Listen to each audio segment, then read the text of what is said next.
Hi, this is Ken Okel, and I help people improve their lives through improved communication. It's all about getting people out of that state of survival where everything's a crisis and putting them on the road to success. I'm a former broadcaster, I've run a professional dance company, and I'm also a professional speaker. Let's get into today's tip, which is all about different ways that you can better engage your audience. Confidence is the vehicle that will let you drive your audience throughout your presentation. Think of it like this. You need to show your audience that you have command of the material, and it is worth their time for them to listen to you present that material. Think about things that you are confident about in life. Maybe it's talking about your kids, talking about a sports team, or a favorite hobby. When someone asks you about that, how do you respond? I'm guessing if you really know that hobby well or you know your kids well, you just answer and you know your topic. There's no doubt in your mind about it. Try to take that feeling to your material. It will make a major difference for your audience.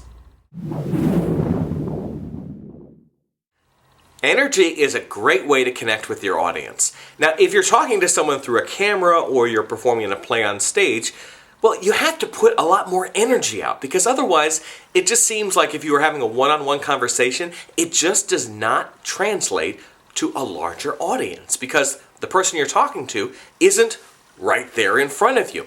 Think of it like this. Distance decreases your dynamic qualities. So you want to play up your energy a little bit more. You don't want to go too far, otherwise people may cut you off from the coffee every day. Think of it like this. See how you talk to someone when you're in a one-on-one conversation. Notice how that feels. Then go to, let's say, 4 or 5 people that you're talking to. Maybe at lunch where there's a few more distractions and you're trying to hold a group attention. Then see how you talk to maybe 10 or so people. Again, I expect you're probably putting out more energy. Try to monitor how that feels and then take that to your next presentation. It's all about putting forth your energy in a way that will connect with other people and make them pay more attention. I want you to think about the last time you were maybe at a lecture and you really weren't that interested in the topic, but you found yourself getting sucked in by the presenter because they had so much enthusiasm for the material, and before long, you were excited too. Enthusiasm is an important skill for a speaker. Feels uncomfortable at times? Well, think about it like this. Imagine if a child were to tell you that they just did something that to an adult would seem ordinary. Let's say tying a shoe. They come to you and say, "Hey, Uncle Ken, I just tied my shoelace." Well, if I was talking to another adult, I wouldn't be very excited. But when you're talking to a child, you want to make sure you are reinforcing good behavior. So you'll be like, "Oh, that's great, fantastic, oh, I can't wait to see you do that again." You play up your enthusiasm. We all do this every day. Think about this with your material in that you want to convey to your audience that this is just the coolest thing they've ever heard.